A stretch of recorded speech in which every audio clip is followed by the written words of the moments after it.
Bisa sering nanti. Ini dibuka dulu atau langsung? Ya terserah, dibuka dulu ya ini ya. Itu jenengan pakai? Iya, udah. Pakai mic mau? Mau. Kata.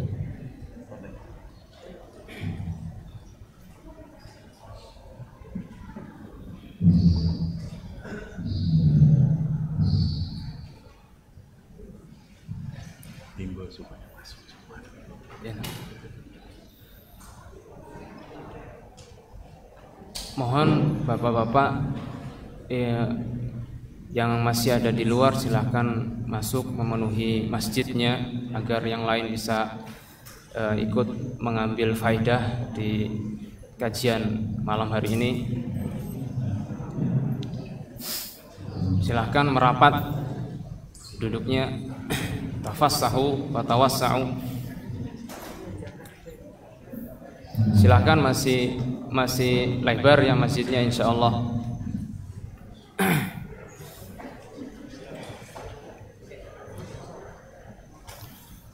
Bismillahirrahmanirrahim. Assalamualaikum warahmatullahi wabarakatuh.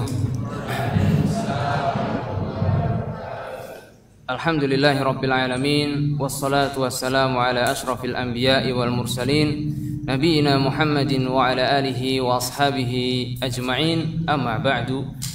Ikhwani wa akhwati azani Allahu wa iyyakum. Alhamdulillah pada kesempatan malam hari ini kita dipertemukan oleh Allah Subhanahu wa taala dalam rangka thalabul ilmi, yang mana Allah Subhanahu wa taala dan Rasulnya banyak menyebutkan keutamaan dari thalabul ilmi.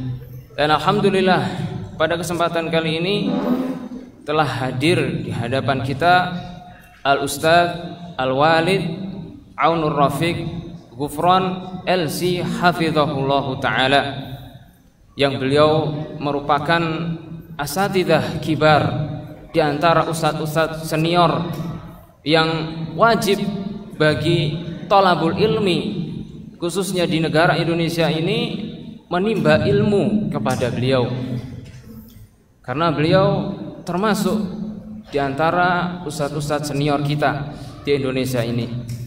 Maka kalau masalah ilmu beliau yang lebih pertama, masalah manhaj as-sunnah, manhaj as-salaf beliau yang pertama, masalah pengalaman beliau yang pertama. Ya, beliau adalah orang-orang yang pertama kali mendakwahkan manhaj salaf ini. Maka tentu banyak faedah yang nantinya kita ambil dari beliau. Dan semoga malam hari ini kita mendapatkan banyak faedah dari nasihat-nasihat beliau, dan semoga faedah-faedah tersebut membuahkan amalan bagi kita dan membuahkan dan memberatkan timbangan kita kelak di hari kiamat. Dan insyaallah judul kajian malam ini adalah kemudahan dalam agama Islam.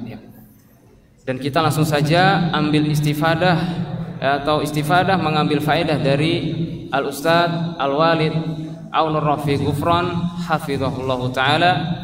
Kepada beliau falyatafaddal mashkura.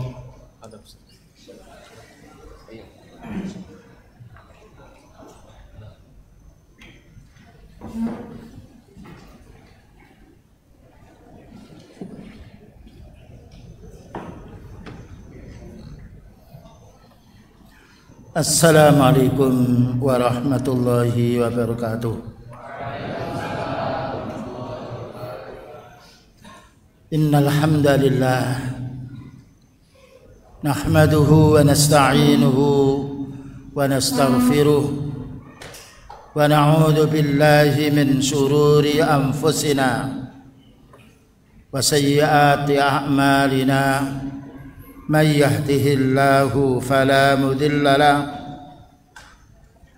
ومن يضلل فلا هادي له. أشهد أن لا إله إلا الله وحده لا شريك له وأشهد أن محمدا عبده ورسوله اللهم صل وسلم على نبينا محمد وعلى آله وصحبه أجمعين أما بعد.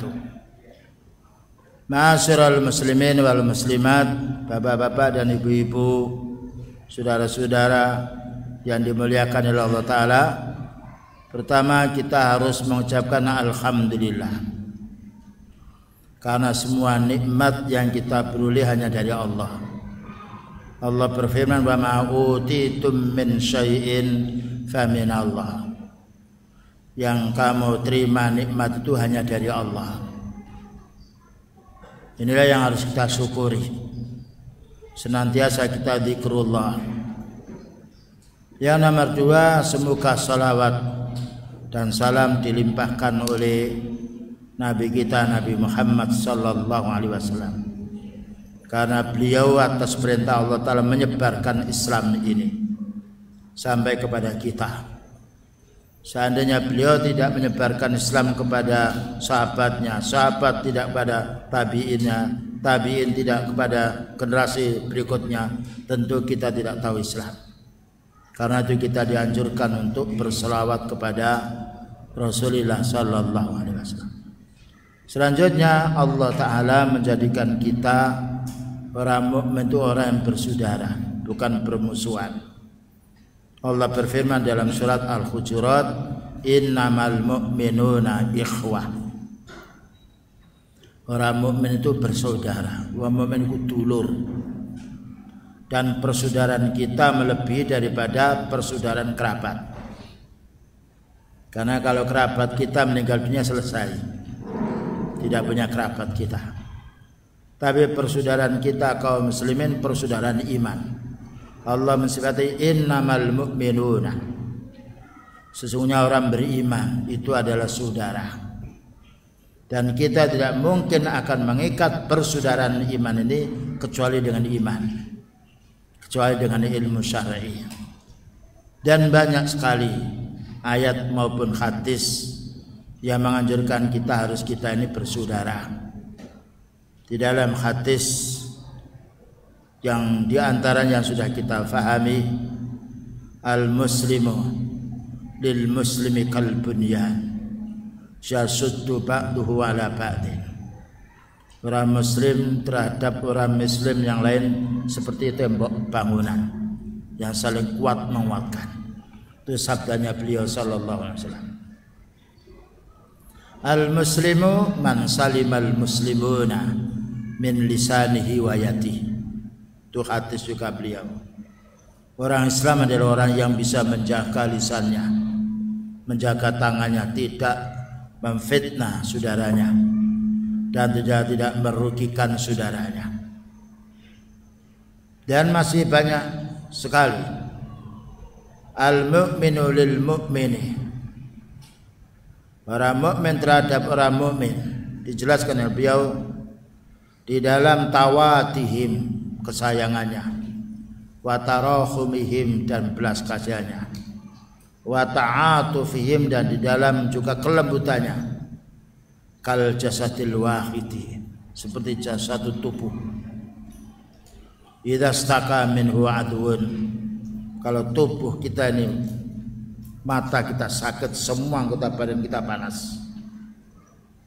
Itulah Rasulullah sallallahu alaihi wasallam mengajarkan kita Islam supaya bersatu. Dan Allah berfirman, wa'tasimu bihablillahi wala tafarraqu. Berpegang teguhlah kamu dengan tali Allah, yaitu Al-Quran dan Sunnah, dan jangan kamu berselisih. Tidak boleh berselisih, karena berselisih itu adalah yaitu kesedihan, pertengkaran, dan menjadi lemahnya kaum muslimin. Karena itu kita dianjurkan bersolat berjamaah agar kumpul terus dengan saudara kita. Dan juga dianjurkan kita taklim agar terus kita berkumpul. Karena perkumpulan kaum muslimin bukan membahas masalah dunia, tetapi perbaikan diri dengan kita dibacakan ayat Allah Ta'ala dan juga hadis Rasulullah Sallallahu Alaihi Wasallam Dan masih banyak lagi hadis yang memberikan penjelasan bahwa orang mukmin hendaknya bersatu di atas sunnah. Allah berfirman, wa anna hadza sirati mustaqiman fattabi'uhu. Sesungguhnya inilah jalanku yang lurus, katanya Allah Ta'ala, maka ikutilah. Makna hadhihi sirati mustaqiman adalah Quran dan sunnah. Kalau kita berpegang kepada Quran dan sunnah tidak akan berselisih, karena Quran itu macamnya satu, sedangkan hadis yang hanya disampaikan oleh beliau. Wala tafarraqu, dan tidak boleh kita berselisih. Wala takunu kalladzina tafarraqu, dan jangan kamu seperti orang yang berpecah belah. Karena perpecahan belah itu adalah yaitu gelisah, kesedihan. Inilah wasiat Allah Ta'ala dan wasiat Rasulullah Sallallahu Alaihi Wasallam. Dan kita dianjurkan saling menasihati. Ad-dinu an-nasihah. Din itu adalah nasihat. Bahkan juga beliau mengatakan, man ra'a minkum munkaran falyughayyir biyadihi, fa illam yastati' fa bilisanihi, fa illam yastati' fa biqalbihi, wa dzalika dhaful iman. Barang siapa melihat kemungkaran, maka hendaknya merubah dengan tangannya, kekuasaannya, seperti orang tua terhadap anaknya, seperti suami kepada istrinya. Fa illam yastati' fa bilisani, kalau tidak mampu dengan lisan. Kenapa kita harus menasihati kaum muslimin? Karena manusia tidak lepas dari salah. Yang tidak pernah salah adalah Rasulullah sallallahu alaihi wasallam. Makanya beliau sebagai uswah kita, suri tauladan kita. Fa illam yastati' fa biqalbi, maka apabila kita tidak mampu, kita berdoa, ya Allah, berilah petunjuk saudara kita. Inilah ajaran Islam. Jadi ketika kita mengikat Islam itu bukan dengan kekeluargaan, bukan dengan suku, dan juga bukan dengan kabilah, kelompok, tetapi dengan iman. Dan itulah Allah Ta'ala menyatukan para sahabat dengan iman. Fa asbahtum bi ni'matihi ikhwana. Kamu hai para sahabat dengan iman itu menjadi bersaudara. Dan ketika kita berselisih, mesti kita berselisih karena satu sama lain, karena Allah menjadikan manusia itu ada dua. Ada yang punya ilmu, kewajibannya menasihati pada orang yang tidak punya ilmu. Kewajiban yang tidak punya ilmu menanya kepada punya ilmu. Allah berfirman, fas'alu ahla dzikri in kuntum la ta'lamun. Bertanyalah kamu kepada orang punya ilmu kalau kamu tidak tahu. Dan inilah agama yang sempurna, yang kita tidak menjumpai agama yang lain. Bahkan juga ketika kita berselisih, fa in tanaza'tum fi syai'in farudduhu ila Allahi war Rasul in kuntum tu'minuna billahi wal yaumil akhir. Maka apabila kamu berselisih, maka kembalikan perselisihan itu kepada Allah, maknanya kepada kitabnya, dan kepada Nabi, maknanya kepada utusan Allah Ta'ala. Karena setan itu tidak senang kita bersatu. Selalu bagaimana kita dibuat firqah, dibuat pecah belah. Jadi Islam menjalin kita persatuan ini dengan iman, bukan dengan kekeluargaan. Inilah yang harus kita terapkan. Sangat disayangkan kalau kita kaum muslimin, orang yang berpegang kepada sunnah sedikit lalu berpecah belah, maka akan bertepuk tangan orang-orang ahli bid'ah. Demikian juga orang-orang yang khairul Islam. Tapi kalau kita bersatu menjadi cemasnya dan menjadi hinanya syaitan, karena syaitan ini menghendaki kita itu pecah belah. Karena itu Allah Ta'ala berfirman, wala tafarraqu, jangan berselisih, jangan berpecah belah. Selanjutnya, kaum muslimin wal muslimat yang dirahmati oleh Allah Ta'ala, kajian kita pada malam ini membahas kemudahan Islam. Kalau kita tahu itu mudah, senang, dan manusia itu tidak ingin sulit. Semua manusia apabila akalnya sehat ingin mudah, bekerja mudah, cari nafkah mudah, apa yang kita ingini mudah, maka tidak ada kemudahan yang melebihi kemudahan Islam. Kitab ini ditulis oleh Syekh Rabi' bin Hadi Al-Madkhali, seorang ulama hadis yang berada di Saudi Arabia, dan beliau pernah juga mengajar yaitu Universitas Madinah bagian hadis. Beliau membukanya kitab ini dengan bismillah karena kitab. Makanya mau makan baca bismillah. Mau ketemu istri baca bismillah. Kalau keluar bismillah tawakkaltu ala Allah. La haula wala quwata illa billah. Masuk masjid bismillah, Allahumma ftahli abwaaba rahmatik. Banyak sekali. Setelah itu beliau mengucapkan alhamdulillah.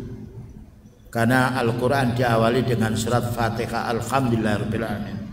Kemudian menyebut berselawat kepada Rasulullah sallallahu alaihi wasallam. Karena Allah merintah innallaha wa malaikatahu yusholluna 'alan nabi. Ya ayyuhalladzina amanu sallu 'alaihi wa sallimu taslima. Kemudian dijelaskan oleh beliau, fayajibu an na'lama anna hunaka rukhasan fi syariatil Islam. Wajib kita ketahui bahwa Islam itu mudah, tidak sulit, bukan provokator dan bukan radikalisme. Itu hanya fitnah orang yang tidak senang Islam, karena Islam radikal bukan. Islam adalah agama yang luas. Tadullu ala sa'ati rahmatillah, yang menunjukkan luasnya rahmat Allah. Tidak ada agama yang paling membahas segala sesuatu kecuali Islam. Sampai buang air pun dibahas. Bagaimana kita bertemu dengan istri dibahas. Bagaimana kita dengan tetangga. Bagaimana kita di sawah. Bagaimana di pasar. Bagaimana kita berdagang. Semua sudah ada dalam Al-Quran. Ini perlu kita baca. Kalau kita setiap hari sudah melihat HP, sudahkah kita membaca Al-Quran? Sudahkah kita membaca hadis Rasulullah sallallahu alaihi wasallam? Ya, ini yang harus kita fahami. Karena kita beriman kepada kitab Allah. Apa faedahnya kita beriman kalau kita tidak membacanya? Kalau tidak membaca, bagaimana mau mengamalkannya? Karena kita mengamalkan Al-Quran dengan cara membaca, dengan cara memahami. Dan bagaimana kita akan mendakwakan Quran kalau kita tidak membaca, tidak memahaminya? Demikian juga sebagai bukti iman kita kepada Rasulullah sallallahu alaihi wasallam, termasuk rukun iman, maka kita wajib membaca hadisnya Rasulullah sallallahu alaihi wasallam. Nah, Islam itu agama yang paling mudah. Dengan dasar ayat dari surat Al-Baqarah 185. Nah, ya, ini pakai dalil kita. Kalau kita jual beli ada notanya mana, Pak? Ya, orang mau nyupir mobil mana SIM-nya, mbak kendaraan mana STNK-nya. Urusan dunia diminta bukti agar orang tidak keliru. Demikian juga din, kita harus punya dalil agar kita tidak salah dalam ibadah kita. Maka Allah berfirman dalam surat Al-Baqarah 185, nomornya, yuridullahu bikumul yusra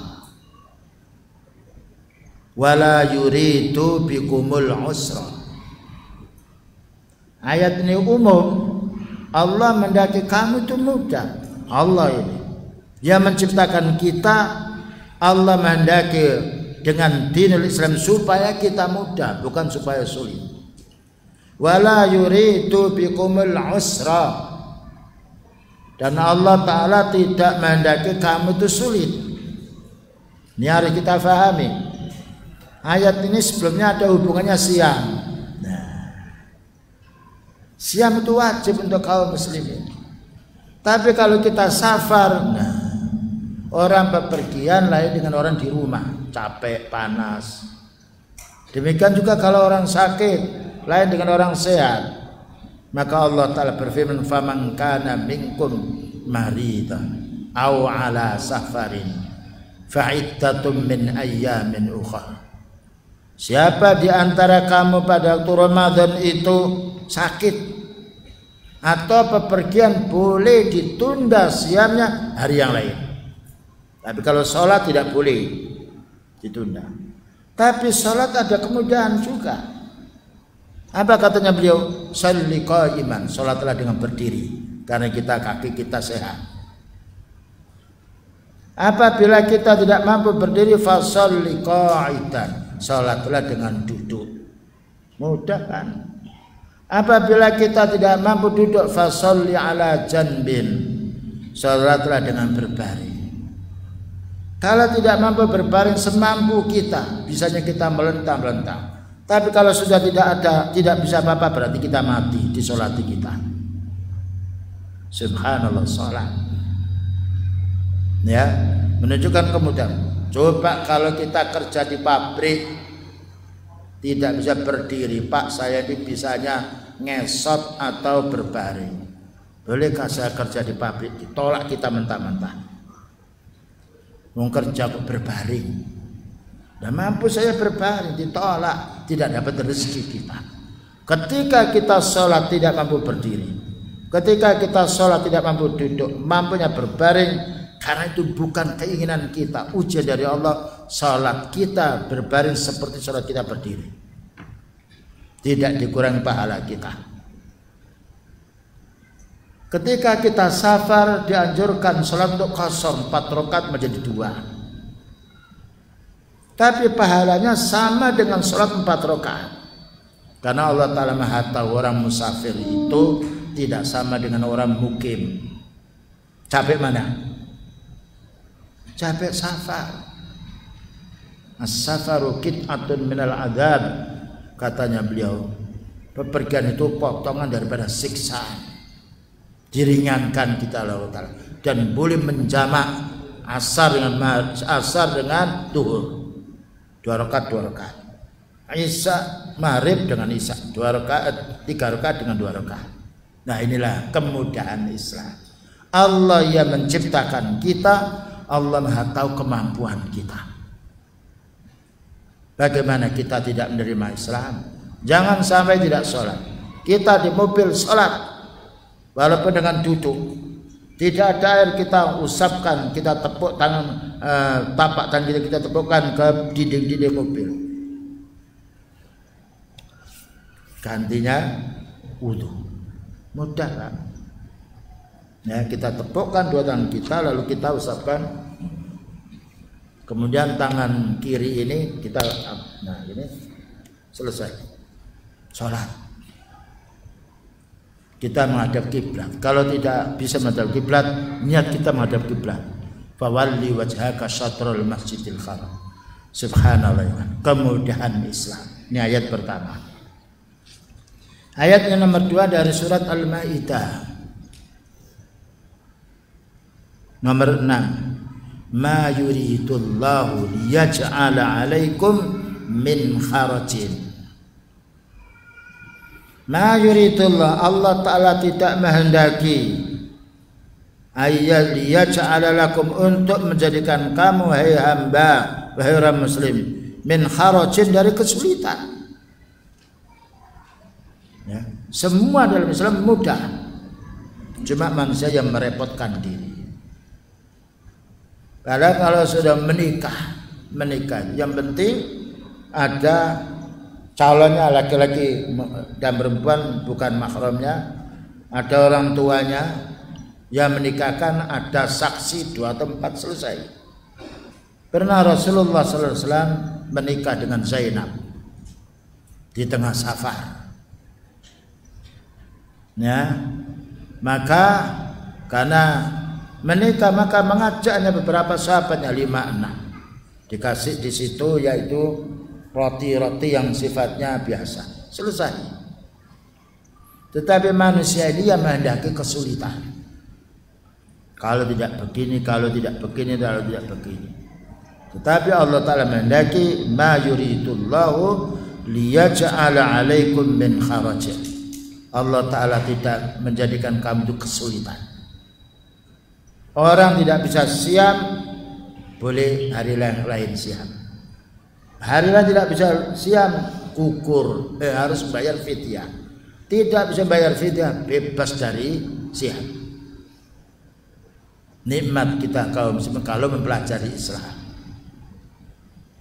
Yang nomor 3 ayat yang lain di dalam surat Al-Hajj ayat nomor 78. Huwa istabakum wa ma ja'ala 'alaikum fid-din min kharaj.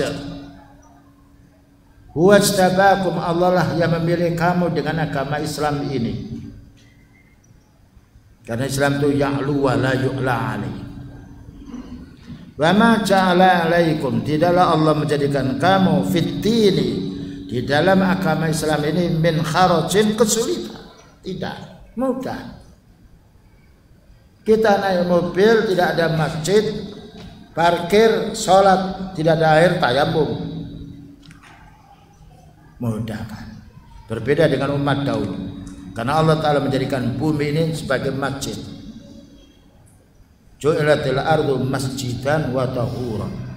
Kami menjadikan bumi ini tempat sholat dan tempat untuk sesuci. Tidak ada air, kita tayamum. Nah, inilah kemudahan. Maka Allah berfirman, fattaqullaha mastata'tum. Laksanakan perintah Allah Ta'ala itu sekiranya kamu mampu. Orang kaya wajib zakat, orang miskin menerima zakat. Bayangkan di dalam Islam wanita terlindungi. Wanita tidak diwajibkan mencari nafkah. Wanita dimuliakan oleh Allah Ta'ala, suruh di rumah. Wanita dimuliakan oleh Allah Ta'ala, suruh mendidik anaknya di rumah. Karena tidak ada seorang yang paling sayang terhadap anak kecuali ibunya. Dia hamil disayang anaknya, lahir pun disayang, digendong. Bahkan orang desa dia ridho menggendong anaknya sambil naik sepeda, sambil cari nafkah, sambil ke sawah. Orang laki-laki tidak mampu. Begitu Islam mengatur kita, keindahan. Maka Allah Ta'ala berfirman di dalam surat An-Nisa nomor 28, masih pembahasan kemudahan Islam secara umum. Yuridullahu ayyukhaffifa ankum wa khuliqal insanu dha'ifa.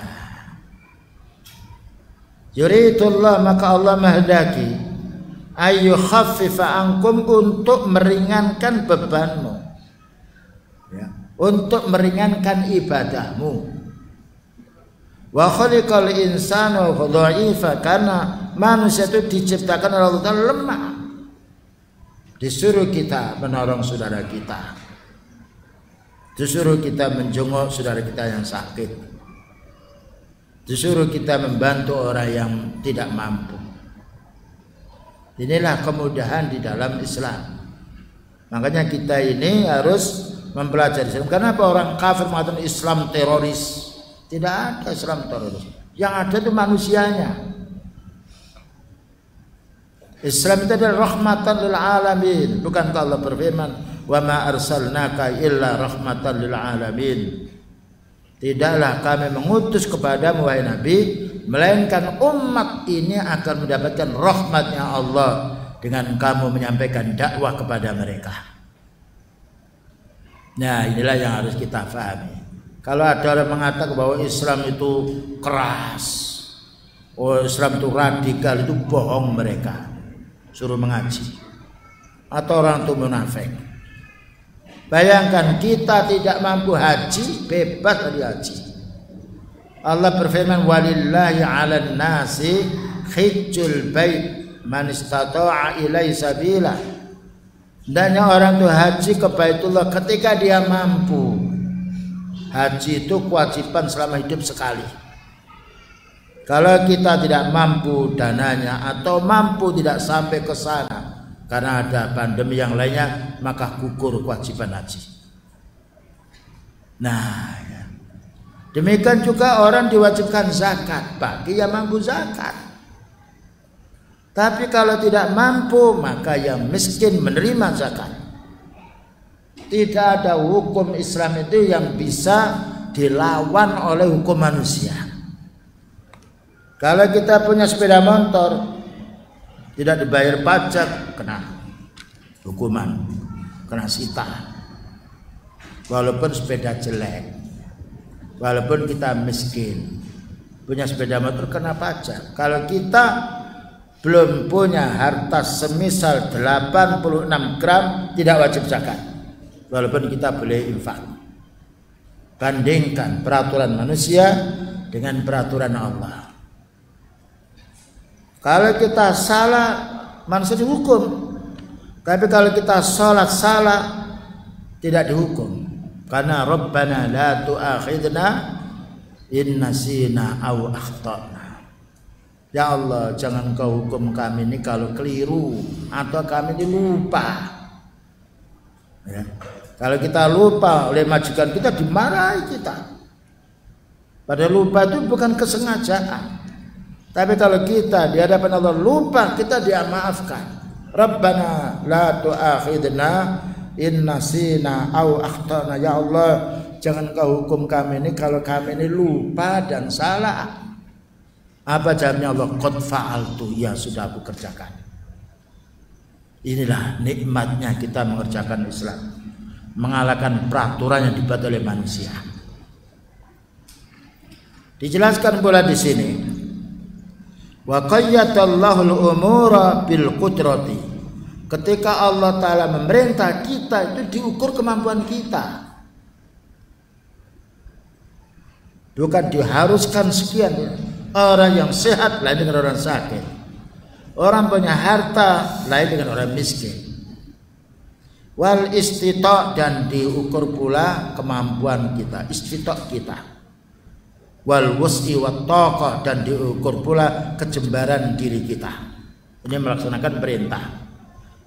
Satu contoh, Allah Ta'ala berfirman dalam surat At-Taghabun, fattaqullaha mastata'tum. Bertakwalah kamu kepada Allah Ta'ala menurut kemampuanmu. Ya. Jadi jangan dipaksakan. Kalau kita tidak bisa berdiri, jatuh kita. Maka penerapan ayat ini, fattaqullaha mastata'tum, bertakwalah kamu kepada Allah Ta'ala menurut kemampuanmu. Bagi orang berjamaah tidak bisa berdiri, duduk. Tidak bisa duduk, bersela, duduk di atas kursi karena dia tidak mampu. Ya. Taruhlah tidak bisa berdiri, duduk, boleh berbaring. Karena dia tidak bisa berdiri, tidak bisa duduk, bisa berbaring. Nah, begitu orang yang sholat, tidak boleh kita meninggalkan sholat. Ketika kita lupa, disuruh ingat, yaitu mengulangi sholat yang kita lupakan. Tapi kalau kita lupa, tidak ingat, bebas dari dosa. Karena Rabbana la tu'akhidna in nasina aw akhtana. Ayat ini fattaqullaha mastata'tum juga bisa diterapkan dalam rumah tangga. Suami istri, rezekinya suami tidak sama satu sama lain. Ketika Allah Ta'ala memberi seorang suami itu rezeki pas-pasan, seorang istri harus menerima.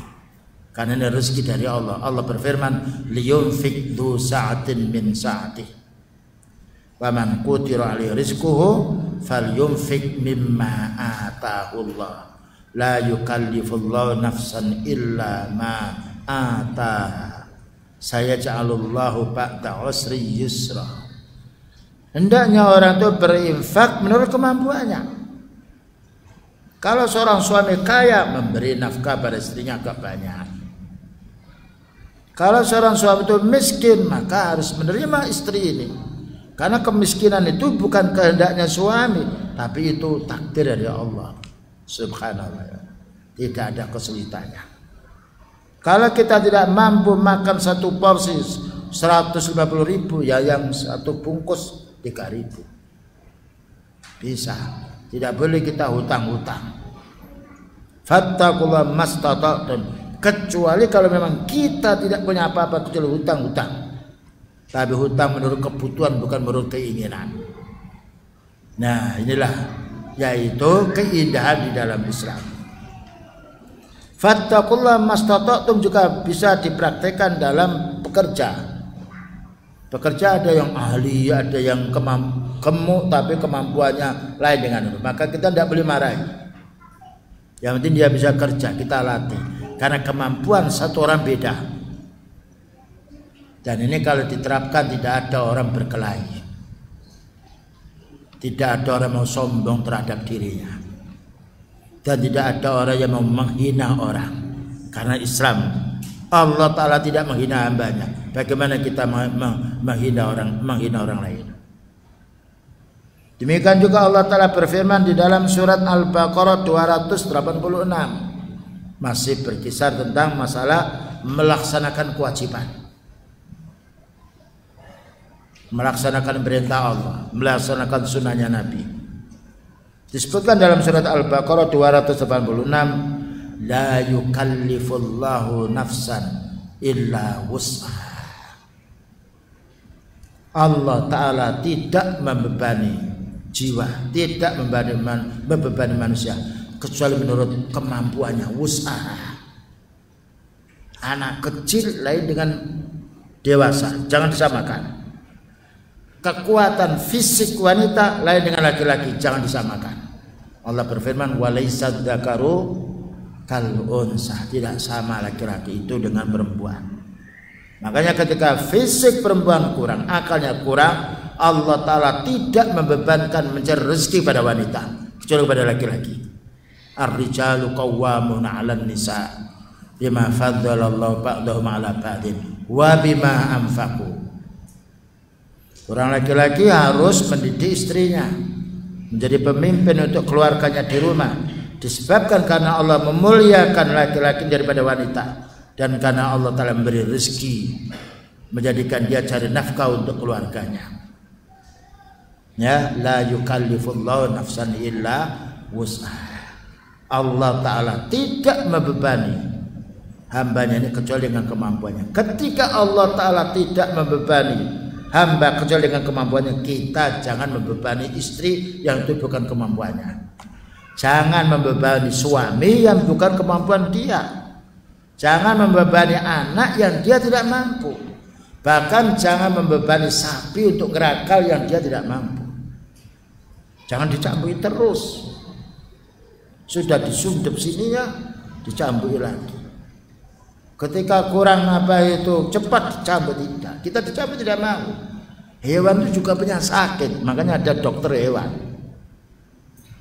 Nah, subhanallah. Rasulullah SAW ketika menaiki yaitu onta, ketika ada rumput-rumput berhenti, ontanya suruh makan dulu. Ketika panas terik dan juga tidak rumput dipercepat. Ketika waktunya istirahat, diistirahatkan, dikasih minum, subhanallah. Karena unta tidak bisa bicara, tapi bisa merengek, pernah merengek kepada beliau. Dilus-lus kepalanya ini. Dipanggil orang naik banget, untamu itu capek. Itu loh merengek kepada saya. Dan menangis meneteskan air mata.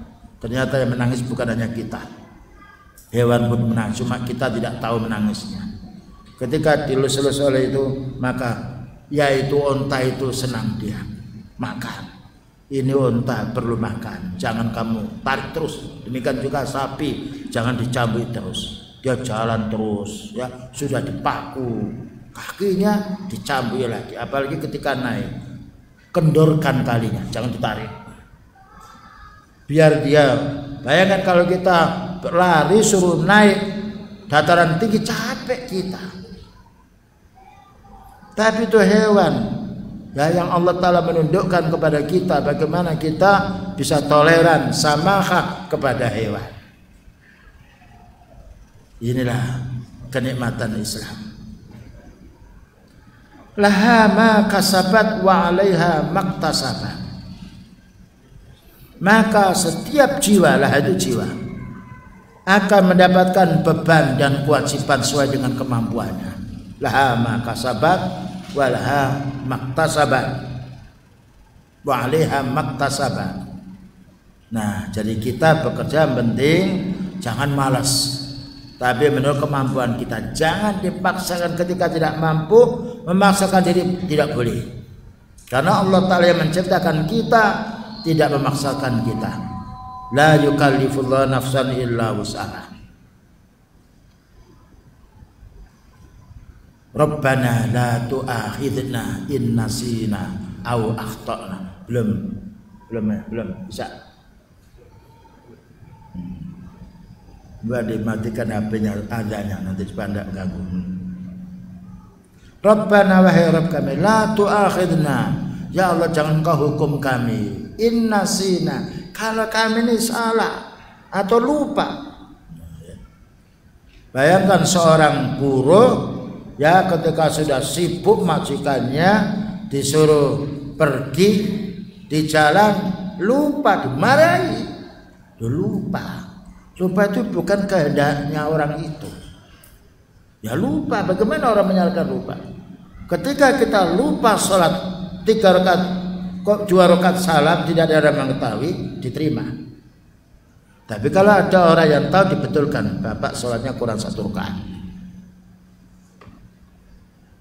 Bayangkan tolerannya, belas kasihnya Allah Ta'ala kepada hamba yang beriman, mengalahkan belas kasihnya manusia kepada manusia sendiri. Padahal manusia itu dipaksa tidak mau, tapi maunya memaksa orang. Zalim dia. Bawahnya disuruh kerja, di atasnya nggak mau kerja. Yang memerintah kita beramal itu Allah.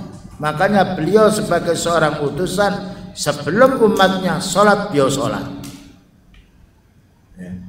Beliau ketika memerintah sahabatnya perang, beliau ikut perang. Ketika memerintah jamaah, beliau berjamaah karena beliau merupakan tuntunan. Makanya banyak ayat yang memanggil beliau ya ayyuhan nabiyyu, ya, wahai nabi, dipanggil dulu nabi karena beliau suri tauladan untuk umat. Bayangkan kalau seorang orang tua menjadi contoh yang baik kepada anaknya, anak senang. Tapi orang tua menyuruh anaknya sholat berjamaah, tapi anaknya sholat berjamaah, orang tuanya tidak sholat berjamaah, timbul dalam pikiran. Ya. Suami menyuruh istrinya sholat, dia sendiri tidak sholat, tanda tanya. Dan jadi perintah kita yang melaksanakan perintah itu perintahnya Allah. Kita orang punya ilmu harus menjadi suri tauladan, menjadi contoh yang baik. Bahkan juga banyak ayat memberikan penjelasan, ya ayyuhalladzina amanu qu anfusakum wa ahlikum nar. Au akhtana, atau keliru. Nah, ya. Kalau kita keliru, Allah Ta'ala tidak menghukum kita. Tapi kalau kita keliru jalan, prit, Pak, mana? Ya, bayangkan ini. Ketika kita keliru, Allah memaafkan. Karena kita keliru, salah jalan, salah sholat. Ada suatu orang sholat tidak tahu kiblat, ternyata menghadap ke timur. Yang satunya lagi menghadap ke utara, yang satunya lagi menghadap ke selatan karena tidak tahu. Masing-masing beristihad. Ketika sudah selesai salam diberitahu, Pak, sholatnya keliru Pak Madani, tidak harus mengulangi karena dia waktu itu dia sholat sudah beristihad bahwa itu kiblat. Nah, inilah yang harus kita fahami, kesempurnaan Islam, toleran Islam kepada pemeluknya, tidak disamaratakan kewajiban itu, baik orang kuat lain dengan orang tidak kuat. Untuk wanita lain sholatnya dengan laki-laki. Wanita yang haid, yang nifas tidak wajib sholat dan tidak harus mengqadai sholat. Laki-laki wajib sholat kecuali kalau dia dalam keadaan mabuk. Allah berfirman, wala taqrabus sholata wa antum sukara. Jangan kamu sholat kalau kamu mabuk. Demikian juga mengantuk tidak boleh kita sholat. Kenapa kita sholat mengantuk? Keliru. Qul ya ayyuhal kafirun a'budu ma ta'budu. Hilang lahnya, merubah makna. Katakan orang kafir, saya beribadah apa yang kamu ibadah, kufur. Mestinya la a'budu, tapi ngantuk, lahnya hilang. Nah, ya. Makanya kalau kita mau mengantuk, kita istirahat dulu 5 menit, nanti tolong keluarganya supaya bangun. Jangan dipaksakan karena kita tidak boleh mengantuk. Ya, ini kemurahan dari Allah Subhanahu wa taala. Rabbana wala tahmil alaina isran kama hamaltahu 'alal ladzina min qablina. Ya Allah, berdoa orang mukmin, jangan Engkau membebani kami ya Allah dengan amalan-amalan semisal umat dahulu Umat dahulu itu kalau sholat sehari malam 50 kali, kita hanya 5 kali. Tapi pahalanya seperti 50. Karena amal 1 digandakan 10. Allah Ta'ala berfirman, man jaa bil hasanati falahu asru amsalihah. Siapa yang mengamalkan 1 kebaikan 10 pahalanya. Antum datang di masjid sekali seperti pahala 10 kali. Bahkan perjalanan kita dari rumah ke sini naik sepeda motor itu malaikat mencatat. Kita dari rumah ke sini 15 jangka, setiap jangka 1 langkah 1 pahala, dihapus 1 dosa. Dikalikan pulang perginya 20. Makanya kita tuh kalau berdagang ya, mengetahui besar untungnya, keringat itu tidak terasa. Kenapa? Yang diingat labanya. Lihat orang ketika dia sedang memanen ikan, panasan dia, katel nyamuk, tapi dia berpikir bukannya banyak ini. Padahal kalau kita mendapatkan harta 1 hari, keuntungannya 1 gunung, berarti 1 bulan berapa gunung? 30. Yang kita butuhkan itu 2 meter 3 meter. Tapi kalau kita dapat pahala, tidak ada orang pinjam pahala kita, tidak ada orang yang mencuri pahala kita, tidak ada orang yang sifatnya ingin minta pahala kita. Karena Allah berfirman, man amila shalihan fali nafsi. Orang beramal saleh itu untuk dirinya. Inilah kebaikan yang harus kita pahami. Nah, jadi ketika Allah Ta'ala mendengar hambanya, Rabbana wala tuhammilna ma la taqata lana bi. Ya Allah, jangan kau bebani kami ini sesuatu yang kami tidak mampu. Dijawab oleh Allah, ya, aku tidak membebani kamu. Ketika kamu tidak bisa sholat berdiri, sholat dengan duduk, tidak bisa duduk dengan berbaring. Ketika kamu tidak mampu siam safar, tunda hari yang lain. Ketika kamu datang kamu sakit, maka tunda hari lain. Ketika tidak mampu siam karena sakit terus, maka bayar fidyah. Ketika tidak mampu bayar fidyah, bebas. Nah, inilah keutamaan Islam, perlu kita pelajari. Bayangkan berapa menit kita duduk sudah mendapatkan ilmu yang banyak. Ternyata Islam itu tidak seperti orang-orang munafik yang mengatakan radikalisme. Nah, ya, ini Islam itu keras, bukan. Yang keras itu yang mengatakan radikal itu yang keras. Bayangkan kita sholat tidak mengganggu umat. Tapi orang Islam ada juga yang keras dia, bukan Islam yang salah, manusianya. Orang Islam mencuri, bukan Islam yang keliru, orangnya mencuri. Karena Islam melarang kita mencuri. Nah, selanjutnya ayat, wala tuhammilna ma la taqata lana bi. Ya Allah, jangan kau bebani kami yang tidak mampu. Allah jawab, nah, qad fa'altu, ya, aku telah ringankan beban. Yang terakhir, wa'fu anna, ya Allah, maafkan aku. Diampuni kita oleh Allah Ta'ala. Wa'fir lana, ya Allah, ampunlah dosaku. Bayangkan Allah Ta'ala yang menciptakan kita berbuat dosa disuruh istighfar. Faqultu astaghfiru rabbakum. Coba bayangkan manusia, kita pernah menghantam orang, pernah nendang orang, belum tentu mereka memaafkan kita, bahkan mungkin dihukum lebih daripada dosa kita, yaitu manusia. Tetapi ketika kita berbuat dosa kepada Allah, berbuat syirik, berbuat bid'ah, kita istighfar, diampuni oleh Allah Ta'ala semuanya.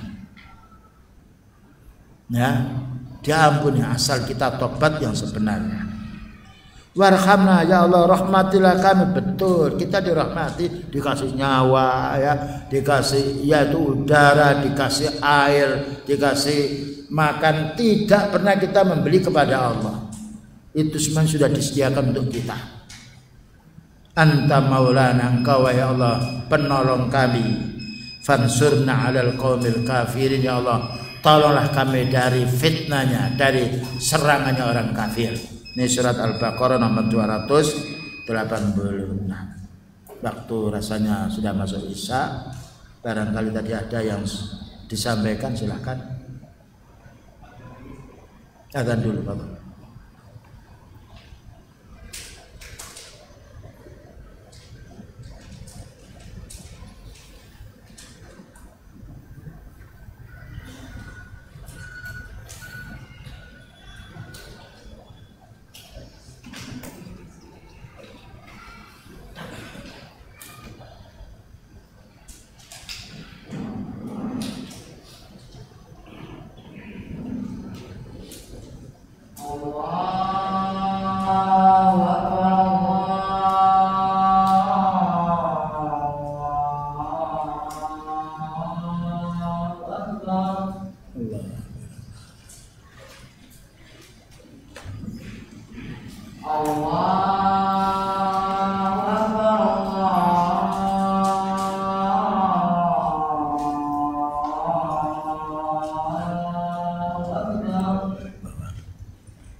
Assalamualaikum warahmatullahi wabarakatuh.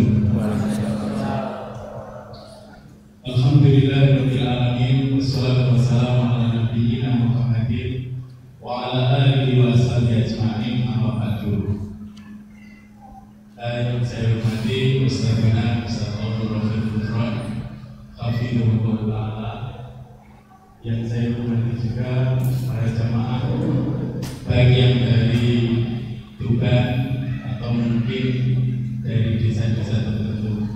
Pertama, mari kita panjatkan rasa syukur kita kepada Allah Subhanahu wa Ta'ala, karena atas rahmat-Nya lah kita bisa berkumpul di majelis yang mulia ini, insyaallah. Karena Allah Ta'ala mudah-mudahan kumpul kita di samping mendapatkan kemuliaan karena ilmu yang kita pelajari, juga akan menjadikan pemberian amal kebajikan ketika kita kembali kepada Allah Azza wa Jalla. Selanjutnya saya izinkan anak menyampaikan titipan dari teman-teman pengurus Yayasan An-Najiyah. Pertama, kami ucapkan ahlan wa sahlan bi hudurikum di Yayasan An-Najiyah Al-Islamiyah Tuban ini.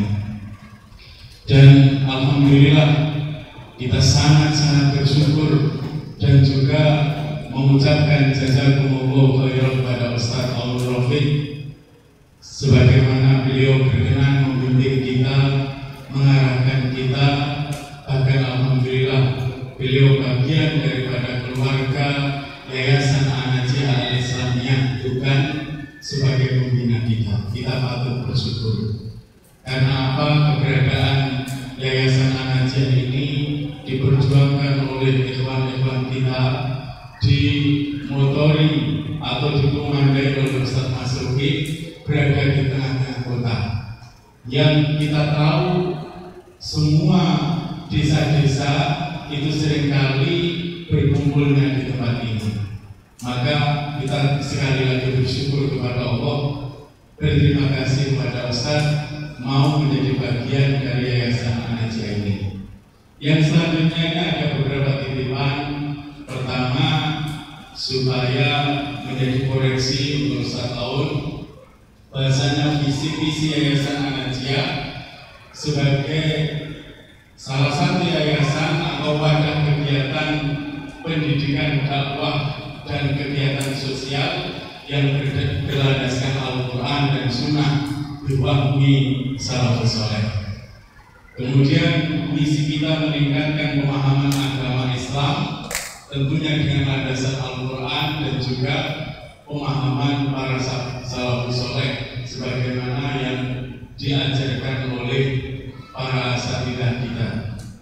Untuk itu, yang selanjutnya kita punya misi yang cukup jauh, yaitu meningkatkan kesejahteraan masyarakat berupa kita mengambil bagian di kegiatan sosial. Jadi kalau ada yang sakit seperti kemarin ada wabah COVID, kita tampil, kita membantu mendampingi keluarga di rumah sakit, bahkan kita sampai bergerak dilakukan para ikhwan-ikhwan Tuhan untuk mendampingi sampai merawat sampai dikuburkan.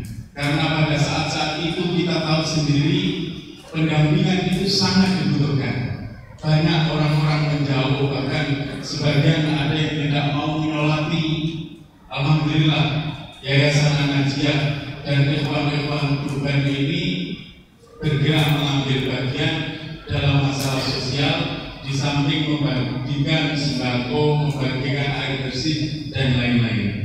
Untuk itu kami mohon dengan sangat dukungan dari semuanya, sebab tanpa dukungan dari antum semua dan bimbingan dari para asatidzah kita, tidak mungkin kita bisa berjalan dengan baik. Tadi di awal Ustaz sudah menjelaskan ya, dengan kebersamaan, dengan persaudaraan akan tumbuh sebuah kekuatan, dan Islam ini akan selalu tinggi besar ketika kita sama-sama bersatu di atas al-haq, di atas kebenaran. Untuk itu kami sangat-sangat memohon dukungan, terutama dalam menjalankan roda-roda Yayasan An-Najiyah yang di dalamnya ada pendidikan, yaitu pendidikan kita Ustaz dari KD, TK, SD, SMP dan PKTM. Kemudian kita juga menjalankan dakwah ke kiri kanan di sekitar Tuban yang digerakkan juga dari Yayasan An-Najiyah. Kemudian dalam masa pembangunan atau pengembangan yayasan, alhamdulillah walaupun kita masih dalam keadaan hutang, Yayasan An-Najiyah sudah akan membeli rumah yang ada di depan itu senilai 1,2 miliar, dan oleh yang punya rumah yang 200 juta itu diwakafkan, dan kita baru bisa ngasih uang 200 juta, selanjutnya dikasih waktu kurang lebih 4 tahun. Mohon doanya dan juga dukungannya, mudah-mudahan kita bisa menyelesaikan sebelum 4 tahun, karena sekali lagi kalau kita bersama-sama tidak ada yang tidak mungkin, tapi kekuatan itu akan selalu tumbuh. Dan juga di depan masjid ini kita dikasih wakaf. Biasanya anak-anak kita kalau makan itu diserambi masjid, kadang kotor, bawa piring. Alhamdulillah kita dikasih wakafan yang di situ nanti tempat makam kita, dan sekali lagi belum ada bangunan, tetap membutuhkan uluran tangan dari para jamaah sekalian. Nanti kelebihan tanah insya Allah juga untuk asrama dan juga untuk yang lain. Yang jelas ke depan Yayasan An-Najiyah mudah-mudahan dengan izin Allah, dengan dukungan para asatidzah, para jamaah, kita membuka yaitu pendaftaran baru dari KB, TK, SD, SMP. Yang SMP di sini adalah pondok istilahnya, dan alhamdulillah kami dan teman-teman ikut ngomong di sini. Artinya jika ikut tidur di sini, maka percayakan putra putri panjenengan di Yayasan An-Najiyah. Insya Allah ya, mudah-mudahan dengan bimbingan para asatidzah kita semakin hari semakin baik, semakin hari semakin kita bisa mengemban amanah. Itu mungkin yang bisa kita sampaikan. Sekali lagi secara umum kami atas nama Yayasan An-Najiyah, pengurus Yayasan An-Najiyah, mengucapkan jazakumullahu khairan kepada Ustaz Abdul Rafiq. Mudah-mudahan beliau selalu diberikan kesehatan, selalu diberikan keberkahan dalam umur, sehingga bisa memimpin kita memperjuangkan dinul Islam, agama yang begitu mudah, sehingga bisa diterima oleh lapisan masyarakat. Ini yang bisa kami sampaikan sebagai titipan dari pengurus. Akhir kata, Assalamualaikum warahmatullahi wabarakatuh. Selanjutnya kajian atau tanya jawab bisa diteruskan. Kami tambahkan sedikit, kaum muslimin wal muslimat, alhamdulillah baru saja kita mendapatkan busro, suatu kabar gembira tentang niat kita dan juga semangat kita dan juga kesungguhan kita di dalam Yayasan An-Najiyah tadi. Itu semuanya pengumuman, bukan berarti ingin pujian dari kita semuanya, tapi ingin bagaimana An-Najiyah ini kita pikul bersama. Ya, sesuatu yang kita pikul bersama menjadi mudah. Barang yang berat akan menjadi ringan kalau kita kerjasama. Dan Allah Ta'ala menyuruh kita untuk kerjasama. Wa ta'awanu 'alal birri wat taqwa. Tolong menolong kamu dalam urusan kebaikan dan ketakwaan. Demikian juga masih banyak lagi. Wallahu fi 'aunil 'abdi ma kana al-'abdu fi 'auni akhihi. Allah akan menolong hambanya, itu hadis beliau, selagi hamba itu mau menolong saudaranya. Tadi banyak kebutuhan-kebutuhan dan juga kegiatan, seperti kita merawat orang sakit, itu hak orang muslim. Hakul muslim al muslim sittun wa idza maridu fa'udhu. Kalau sakit maka jenguklah. Bukan hanya menjenguk, tapi bagaimana kita bisa menyantuni. Ini diantara amalan yang harus kita galakkan, kita tingkatkan. Kan itu hak orang muslim. Jadi kita atas nama hakul muslim al muslimin.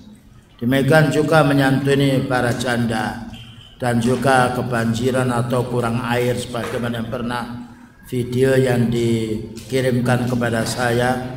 Jazakumullah khair, itu amal antum. Man amila salihan fali nafsi. Bagaimana kita menjadi orang yang khairun nasi anfa'uhum linnas.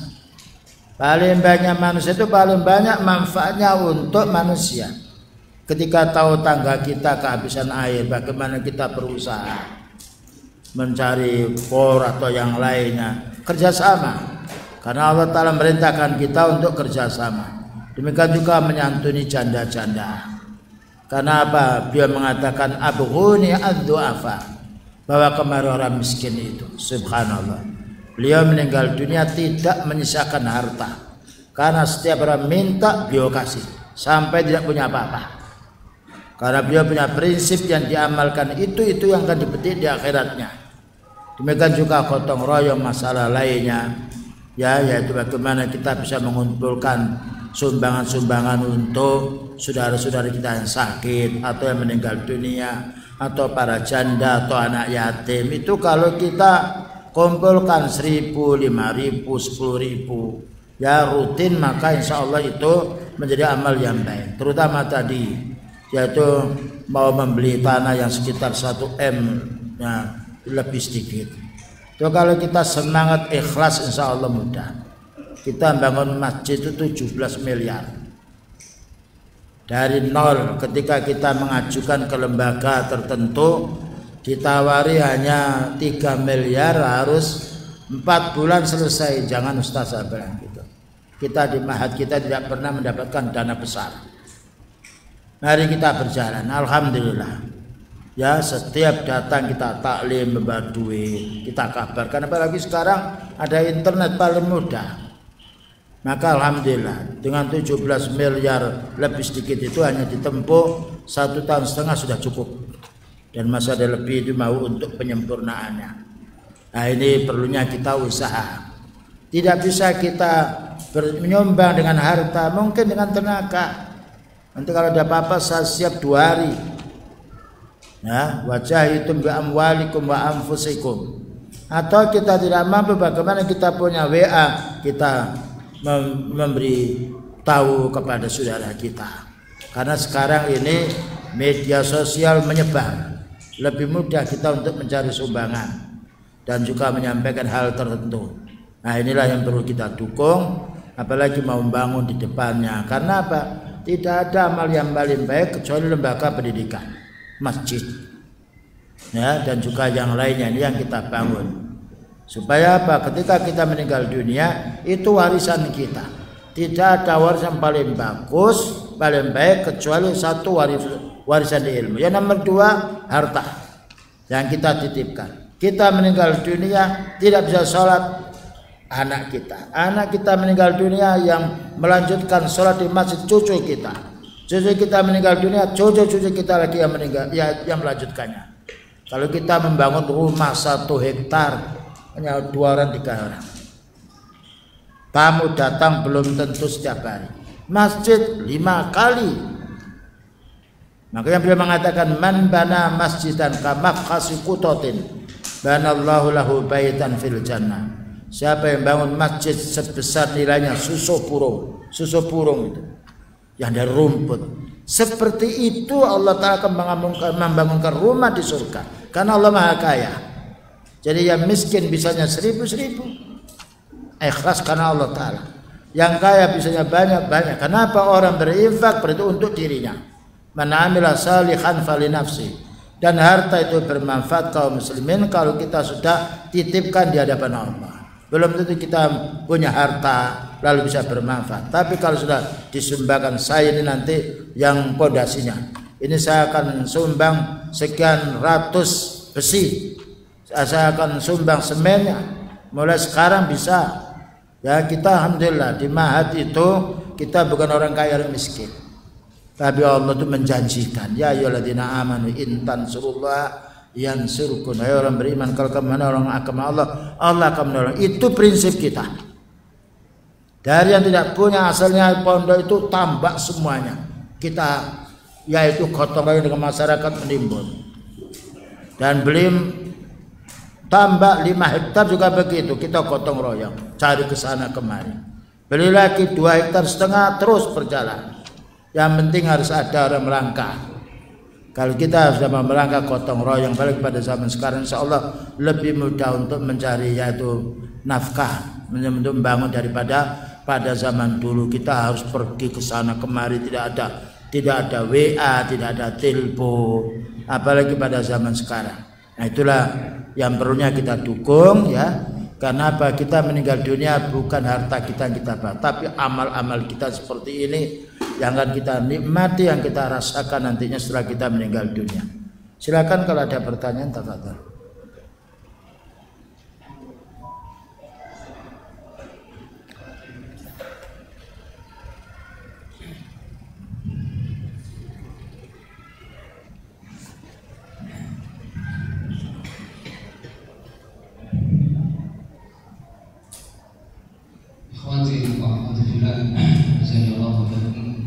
Sekarang langsung masuk sesi tanya jawab. Mungkin ada yang ditanyakan atau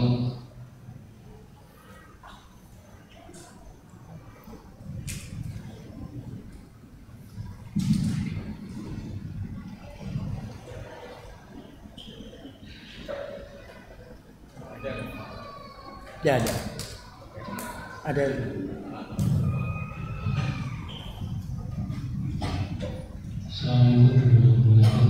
Waalaikumsalam. Memang besar bertangkap cuma dalam keterangan awal. Ini perkara berarti tentang dari materi. Berarti ini sangat penting. Psikologi yang agak jauh sedikit. Mantul suaranya ya. Kita bisa dulu dibicarakan dengan bermaksud amalan yang tidak ada contoh dari sekolah. Karena dengan kalau tinggal di samping bahwa itu kami itu sangat membingungkan sebagai yang awam yang mendengarkan ustadz untuk beramal dengan baik dengan benar, kemudian tiba-tiba amalan itu berubah tidak sesuai dengan yang disampaikan.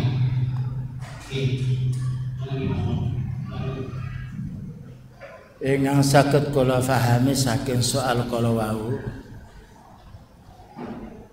nggih tiyang niku menawi beramal saleh akan dipun tampi dening Allah menawi setunggal ikhlas karena Allah.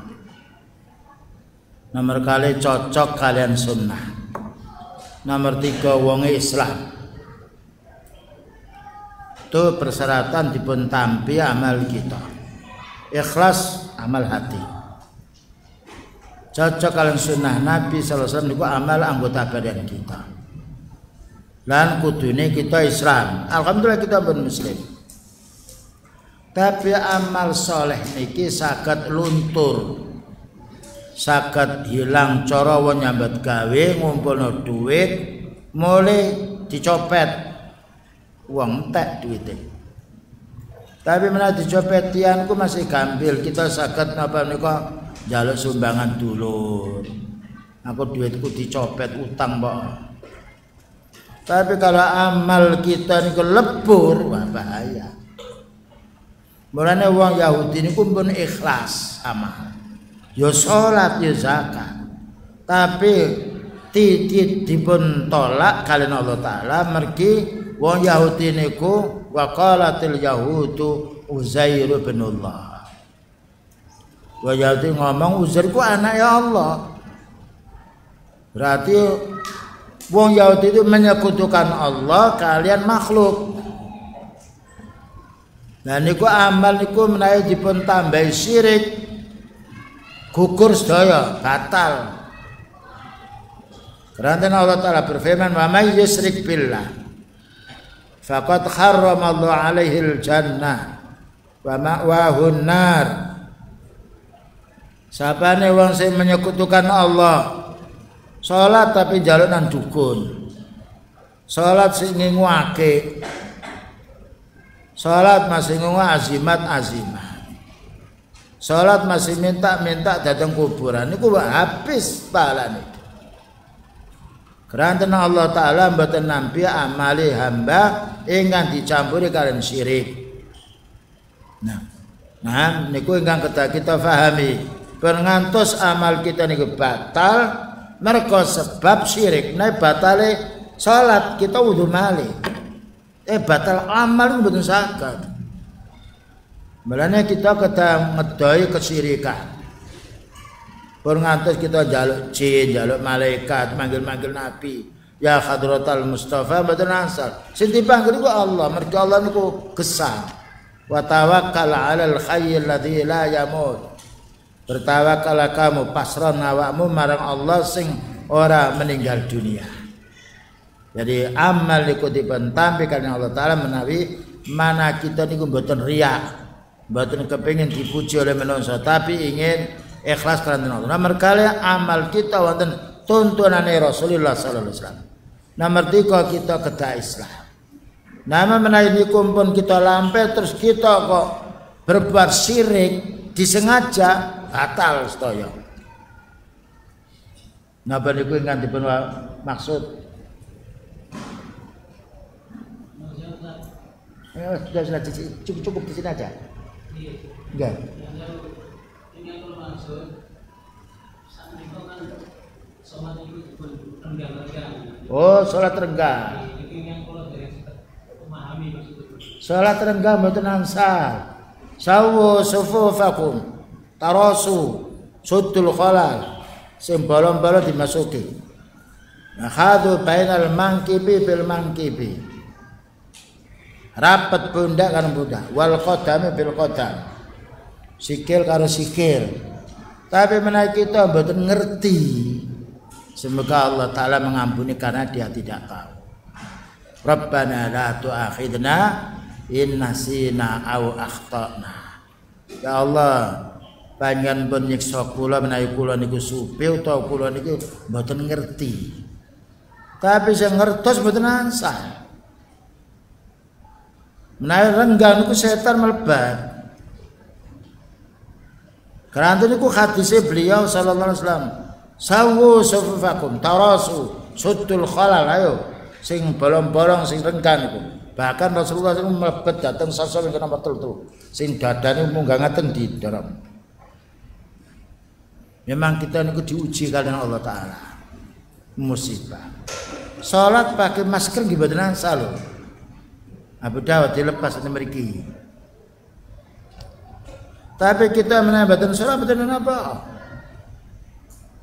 Nah, kan betul asal kedua cara menaiki kita sholat niku napa menika kita pilek perhatikan dan sebab flu khawatir umbel mangke ceblok. Nah niku jadi kita sholat kita kudu mriki mawon. Kersanipun napa menika kita saged sujud tur mboten asal nutup. Kecuali menawi kita sakit, karena sakit famati turra. Siapa dalam keadaan terpaksa dia wonten. Nah kita sakit terus niki diperban tidak mengapa berbanan. Ya, dadi salat renggang mboten ansah. Tapi alhamdulillah saniki pun lunga Covid niku. Berdoa datang Allah, Allah yang menurunkan bala. Ketika bala niku mestine kita niku tambah ngeramut masjid. Pun dikosongi. Rasulullah SAW bersabda, khairul bilati inna khairal bilati wa masajiduha. Paling baiknya negeri itu masjidnya. Dan paling jeleknya tempat itu adalah pasarnya. Ya, jadi kita mboten salat normal. Terus penyakit itu enten sinularan mboten. Tapi menular karena Allah Taala yang menjadikannya. Ya, tadi kita salat sesuai dengan salatnya beliau, sallu kama raaitumuni usalli. Tapi menawi kita mboten ngertos saat menika mugi-mugi Allah Taala mengampuni dosa kita. Keranten wonten ayat Rabbana la tu'akhidna in nasina akhtana. Sampai wonten masjid kita ini masjidnya menergang. Kula pados salat sebentar renggang. Padahal mereka enten tiang sing sakit corona. Ya alhamdulillah sehat. Untuk mau ada di Mekah. Saatipun penyakit menular betul wonten. Tapi Allah apabila Allah menularkan, la adwa wala tirata wala hamata wala safara. Ya, tapi menawi wonten sapi sing korengen pun dicampur kalian sapi sing sehat. Khawatir kita lho iki sapi kula ora mergo sapimu. Wonten ayam sing kering pun dicampur ayam sing sehat. Ngoten mawon niku wong sing mboten kuat imane. Nah yang kuat yang waktune kering dicampur kadang-kala sehat. Dengan tinggal di dokter. Dokter masuk ke Covid ya. Ya di apa menika dekat kita mboten asal. Mergi napa kita khawatir engko sakit dikira dulure sing napa niku nurani. Dokter masuk ya. Pak, jangan masuk ke sini, dilarang. Tapi dokternya masuk karena dia yakin. Dia pengalaman ada. Ya. Kita nyolati kena Covid nggih celak mawon bahkan mobilnya kalau cekelin ngaten Ustaz enggak tangan kursi kok. Nah, ya jadi perlu memang kita diuji kaum muslim. Maka ketika ada bahaya bagaimana kita meningkatkan ibadah kita kepada Allah Ta'ala. Jangan tinggal wonten setunggal ayat. Wa idza raqibu fil fulki ta'awallaha mukhlishina lahu. Nalikane wong-wong niku numpak kapal dia tendang kalian gelombang ngaten. Donga tentang Allah. Ta'awallah mukhlishina lahu, ya Allah selamatkan, ya Allah selamatkan. Falamma najjahum ilal barri, ketika Allah telah menyelamatkan wonten ing daratan mereka lupa. Dan niku menungso pekerjaane lali, pekerjaane mengkufuri. Kados menawi wonten babal liyane, monggo kita tingkatake ibadah. Berngantos kita kurangi. Para anbiya niku sakit itu istighfaripun luwih kuat. Ya, memohon kepada Allah Ta'ala, tapi kudu kita bersabar ugi. Wallahu a'lam. Sini malinggang tanglet monggo.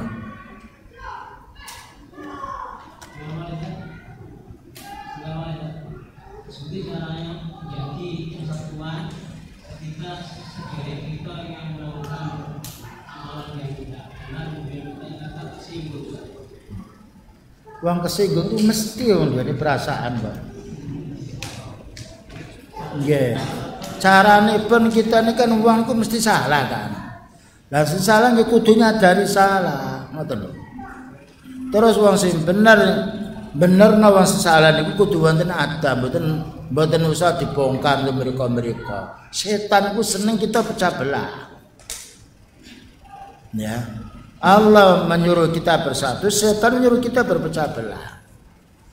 Menawi wonten kita ingkang salah kita nasihati. Man ra'a minkum munkaran, pun ngantos kita pecah belah. Wala tatafarraqu. Jangan kamu pecah belah. Niku penyakit wong Islam. Dene ana hadis wong Islam bakal pecah belah 73. Niku bener, tapi kita mboten asal pecah belah. Wa'tasimu bihablillahi jami'a wala tafarraqu. Pecah belah niku sebabnya apa? Hawa nafsu. Terus nomor kali kebodohan. Nomor 3 hasud. Nah niku. Lah kita mboten asal hasud, iyyakum wal hasada. Dona awakmu sangka hasud. Karena al hasada itu hasud niku napa menika bisa menghapus amal baik. Jadi kita mboten asal hasud. Karena hasud itu adalah amalnya iblis. Dengan nomor kali kita mbon ngantos rumangsa awak kita itu bener dhewe. Niku mboten asal. Yang paling bagus merasa kita itu kekurangan sehingga bisa menerima nasihat orang lain. Karena prinsip aku sing kudu bener kelintu. Rasulullah SAW sholat sih keliru. Tapi dibenarkan sahabat itu nggak betul murah-murah. Inilah kekurangan kita. Bermasa bener dewa utawa pembelaan keluarga, pembelaan kelompok niku mboten asal. Kita membela agama Allah. Dulure salah dibela mboten asal. Ya, kita kenal kita ini kembali datang prinsip ngaten sae. Kenapa Allah menjalin kita ini mboten asal keturun di jalan kita dengan keimanan. Innamal mu'minuna ikhwah. Napa terus Ibn Nabi la fadla li arabiyyin ala jamin illa bittaqwa.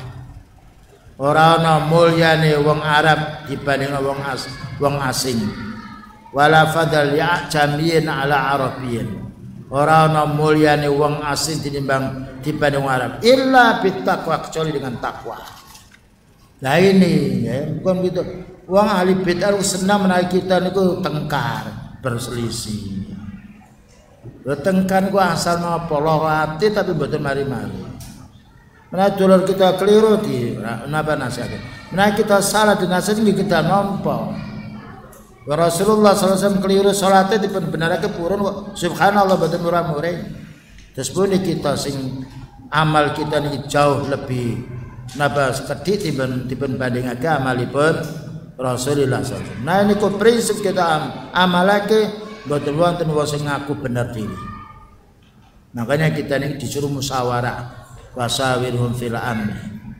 Musyawarah dalam semua urusan. Rasulullah SAW seorang nabi, tapi diperintah kalian Allah Taala supaya bermusyawarah kalian sahabatnya, terutama teknisi urusan dunia.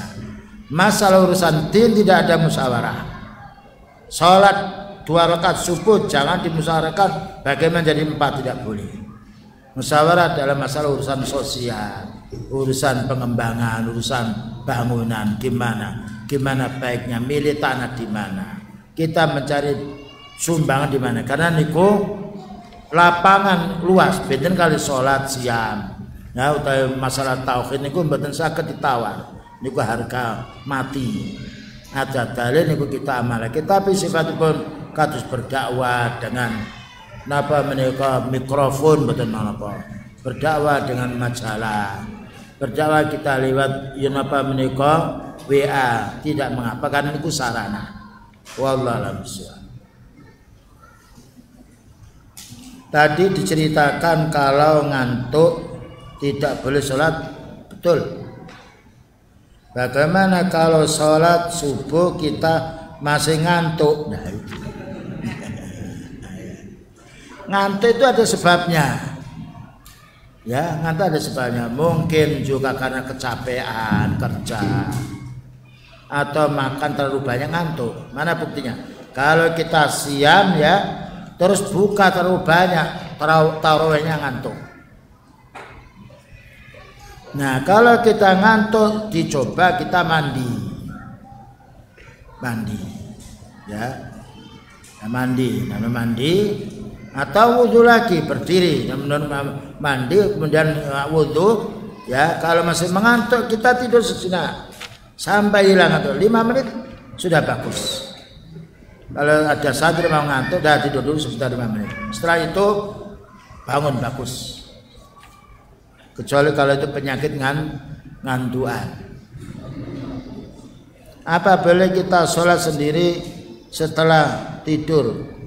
Kalau memang kita berjamaah ngantuk, lebih baik kita sholat sendiri. Karena kita sholat mengantuk tidak sah. Bisa juga ya qul ya ayyuhal kafirun a'budu ma ta'budu. Mestinya la a'budu. Tapi kan ngantuk. Dan ngantuk tidak tahu ini rakaat keberapa. Karena orang ngantuk itu hilang dia, rohnya pergi tapi belum jauh. Ini kalau ingat datang lagi. Kalau sudah tidur pergi roh kita. Ya, jadi kalau pas sholat jamaah ngantuk betul tidak bisa, kita tidur sebentar, memberitahu keluarga punya jam atau yang lain bel 5 menit nanti sehat, dan itu enak. Kita tidak boleh sholat pada waktu ngantuk. Maka ketika ngantuk maka kita hendaknya istirahat sebentar, tidur. Setelah itu kita bangun, insya Allah akan sehat kembali. Wallahu a'lam bishawab. Dan lagi ditanyakan,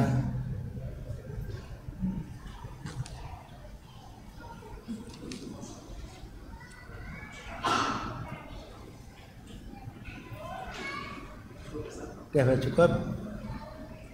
Alhamdulillah Allah Subhanahu wa taala yaitu memudahkan kita untuk melangkahkan kaki di rumahnya Allah, dan ini rumah yang paling baik karena yang dibacakannya Quran dan juga hadis Rasulullah SAW dengan pemahaman para sahabat. Maka kita mohon kepada Allah taala semoga kita tetap menjadi orang istiqamah, dimudahkan untuk menuntut ilmu dan juga menjauhi yang dilarang oleh Allah taala, dan juga semoga kita disatukan oleh Allah taala saudara-saudara kita dengan iman dan takwa. Wassallallahu ala nabiyyina Muhammadin wa ala alihi washabihi wasallam. Subhanakallahumma wa bihamdika asyhadu an la ilaha illa anta astaghfiruka wa atubu ilaik. Walhamdulillahirabbil alamin. Wassalamualaikum warahmatullahi wabarakatuh.